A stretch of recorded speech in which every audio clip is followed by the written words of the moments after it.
Assalamualaikum warahmatullahi wabarakatuh. Halo teman-teman, kembali lagi dengan vlog harian saya. Seperti biasa kita aktivitas lagi di warung sembako ya teman-teman. Ini saya tuh mau menggantikan para bapak-bapak ya yang mau sholat Jumatan gitu ya teman-teman. Oke teman-teman, kita lanjut ke videonya ya. Nah, ini ada teman bertanya bagaimana sih cara mengatur keuangan pribadi dan keuangan warung gitu ya. Memang agak jelimet gitu ya teman-teman. Coba kita sharing-sharing ya teman-teman. Kita coba sharing-sharing tentang cara mengatur keuangan pribadi dan keuangan warung sembako gitu ya. Hal ini terlihatnya tuh sederhana banget ya, namun ternyata ini rumit juga ya kalau kita tidak bisa ataupun tidak pernah memisahkannya gitu ya teman-teman. Inilah realitanya pengaturan keuangan pada usaha sembako kita, dan hal ini dikarenakan kita itu tidak semua pengusaha warung sembako kecil itu mengetahui ya cara mengatur keuangan warung sembako itu dengan baik tuh seperti apa gitu ya teman-teman, sehingga barang yang terjual banyak tapi uang yang terkumpul sedikit gitu ya. Lalu bagaimana tuh caranya ya, kenapa bisa seperti itu ya teman-teman? Nah, warung sembako itu memang tidak sebesar perusahaan-perusahaan besar gitu ya teman-teman, sehingga tidak memerlukan juga penataan laporan keuangan yang jelimet gitu. Tetapi ketika cash flow-nya tidak ditata dengan rapi, kerumitannya melebihi perusahaan besar gitu ya teman-teman. Kita memuat sendiri jadinya ya, karena uangnya sedikit, modalnya sedikit, jadi kita bingung sendiri kemana nih uangnya gitu ya, kemana larinya gitu ya teman-teman. Nah, agar ini tidak terjadi pada usaha warung sembako kita ini, tidak ada salahnya ya kita mengetahui langkah apa saja yang harus kita lakukan ya, agar uangnya itu kelihatan, barangnya pun kelihatan gitu ya teman-teman. Ada beberapa cara mengatur keuangan warung sembako ya. Mungkin setiap warung itu punya prinsip masing-masing ya teman-teman, punya cara sendiri mengelola keuangannya, mengelola uang pribadinya itu beda-beda ya teman-teman. Nah, sesederhana apapun pencatatan laporan keuangan di warung kita ini, sebaiknya tidak mengabaikan ya beberapa cara mengatur keuangan warung sembako itu. Dengan cara apapun kita harus memiliki ya teman-teman. Yang pertama itu mungkin kita itu tidak usah terlalu banyak stok barang ya, apalagi jika modalnya masih kecil, masih minim gitu ya teman-teman. Semakin banyak stok barang yang kita miliki memang akan membuat warung kita itu semakin ramai ya, ataupun untuk menarik minat pembeli selalu berbelanja ke kita ya, dengan tersedianya berbagai macam varian apapun ya teman-teman. Namun jika terlalu banyak stok itu mungkin ya bisa dijadikan banyak barang-barang yang kelamaan mengendap gitu ya. Modal yang mengendap justru akan membuat cash flow menjadi terganggu ya. Maka dari itu perkecilkan stok barang ya, apalagi jika barang-barang itu memang lambat lakunya gitu ya teman-teman.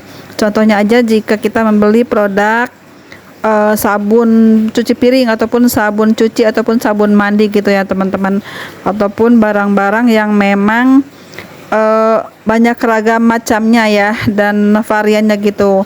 Nah, gitu kita bisa membeli beberapa brand sabun yang kira-kira paling cepat lakunya, misalnya warna biru ataupun warna merah gitu ya. Kita pilih salah satu warna ataupun aroma ya, pewangi ataupun sabun ataupun barang apapun yang memang paling cepat lakunya gitu ya teman-teman. Kita tidak usah menyetok terlalu banyak, misalnya beli satu karton nih yang warna biru gitu ya, sementara lakunya tuh warna kuning gitu. Tapi memang semua dibutuhkan ya di warung sembako, tapi jika belanjanya tidak diatur gitu pasti akan mengendap uang kita ya, modal kita itu akan mengendap di salah satu varian barang tersebut. Yang selanjutnya, cara mengatur keuangan warung sembako itu dengan cara kita hindari memberikan hutangan ya, ataupun meminimalkan memberikan hutangan gitu ya, meskipun tetangga ataupun saudara ataupun siapapun ya. Bukan berarti kita bisa memberikan hutangan barang itu dengan tanpa batas ya, ataupun hanya seenaknya memberikan hutangan gitu tanpa ada jaminan ataupun tanpa ada kejelasan bayarnya gitu ya teman-teman, karena akan mengganggu perputaran keuangan di warung sembako kita ini teman-teman. Boleh saja kita memberikan hutangan sesekali ya, tapi kita harus juga memberikan penjelasan kapan mereka akan bayar gitu ya, jadi tidak bisa lama-lama gitu. Atau juga bisa kita atur-atur ya teman-teman, dan kita harus punya prinsip apa namanya ya, tegas gitu di warung sembako kita ini ya, karena kita yang merasakan sendiri akibatnya dari kita memberikan hutangan tersebut ya. Jika memungkinkan itu kita terapkan aja, menjual barang-barang itu secara cash aja gitu ya teman-teman, karena kita juga berbelanja ke agen itu kulakan tidak berhutang ya, kita semuanya itu beli cash gitu, kecuali memang sudah ada yang sales tempo gitu ya teman-teman, itu pun juga harus bayar tepat waktunya teman-teman, sehingga kita pun harus tahu ya keuntungan ataupun kerugian yang didapat juga lebih mudah dikoreksi ya. Yang selanjutnya, cara mengatur keuangan warung sembako itu dengan cara kita memisahkan uang pribadi dan uang usaha warung sembako ya. Ini yang seling pabelit ya, sering pajelimet gitu ya teman-teman. Cara mengatur keuangan warung sembako itu dengan memisahkan antara uang pribadi dan uang warung itu sangat agak-agak rumit memang ya bagi yang tidak terbiasa teman-teman. Dengan kita memisahkan uang pribadi dan uang warung itu memudahkan kita melihat perputaran uang masuk dan keluar di warung kita ini ya, tidak tercampur dengan uang pribadi gitu ya teman-teman.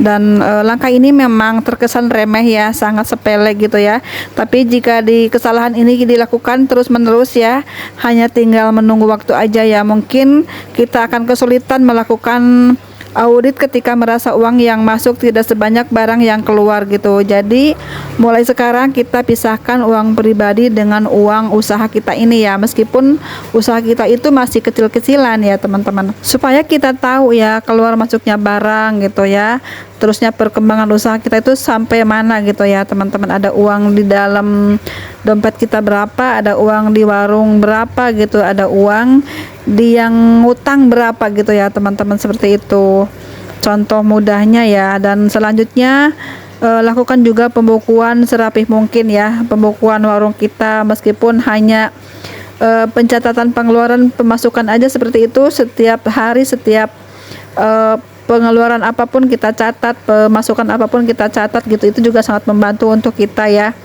untuk supaya kita pun bisa mengecek ya saat sepi warung, mungkin kita bisa mengecek nih, oh hari ini tuh pengeluarannya apa aja gitu ya. Tidak usah seperti perusahaan-perusahaan yang besar ya teman-teman, kita cukup memiliki pencatatan laporan keuangan yang sederhana ya, ataupun sesuai dengan kemampuan pemiliknya gitu, ataupun misalnya saja laporan kas dan stok barang keluar dan masuk gitu. Selanjutnya, cara mengatur keuangan warung sembako itu kita harus bisa mengalokasikan keuntungan warung ini ya teman-teman. Sebagai pemilik warung itu kita berhak ya mengambil semua keuntungan warung sembako kita untuk keperluan pribadi kita juga ya. Namun ternyata cara itu kurang bijak juga ya. Kenapa? Karena kita juga harus mengalokasikan sebagian keuntungan ini untuk tambahan modal kita, supaya warung kita itu lebih maju, lebih sukses lagi ke depannya teman-teman ya.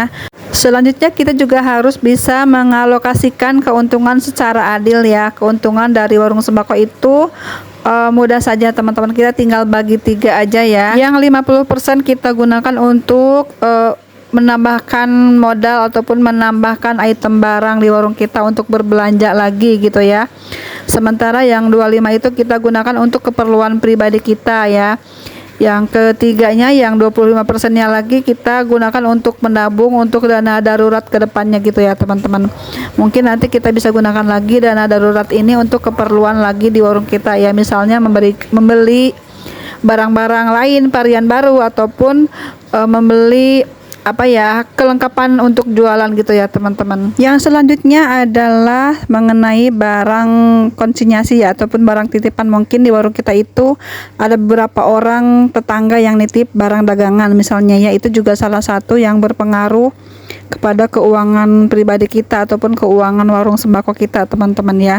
Ada kalanya mungkin kita mendapatkan titipan barang dari pihak lain untuk menjualnya. Cara ini juga bisa disebut dengan istilah konsinyasi ya. Barang konsinyasi ini tidak masuk dalam stok barang dagangan kita karena sifatnya ini hanya titipan saja gitu ya. Meski demikian bukan berarti kita tanpa catatan ya, tapi kita harus tetap tulis juga ya. Misalnya si A tuh nitip barang ini segini jumlahnya gitu ya teman-teman, dan mungkin berapa hari sekali datang mengganti barang barunya gitu ya teman-teman. Kita harus catat, itu harus tahu juga ya kapan datangnya, kapan diganti barangnya, kapan kita harus bayarnya gitu ya. Buat catatan khusus untuk barang-barang konsinyasi ini ya. Cara ini juga mengatur keuangan warung kita ya. Ini bertujuan untuk menghindari salah hitung gitu ya teman-teman. Untungnya tidak seberapa, mungkin kita bisa nombok ya karena kita salah menghitungnya, salah menjumlahkannya ya. Namanya kita jualan tuh harus hati-hati banget, apalagi ini menyangkut dengan uang teman-teman ya. Kita tuh harus teliti ya, apalagi saya itu kadang-kadang di warung juga sama ya, agak teledor juga ya teman-teman.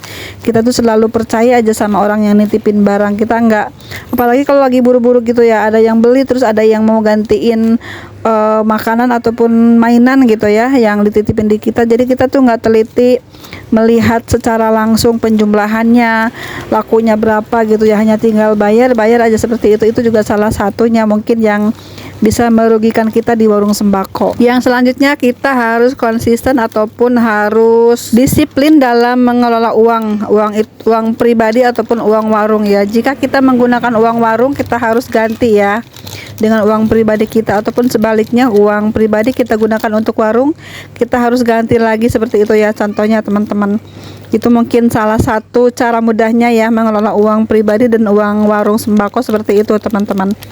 Ini segitu dulu teman-teman sharing saya kali ini, semoga ada manfaatnya ya. Jika ada yang salah-salah kata mohon dimaafkan dan mohon dikoreksi juga ya. Terima kasih semuanya sudah menonton, sampai jumpa di video selanjutnya. Assalamualaikum warahmatullahi wabarakatuh.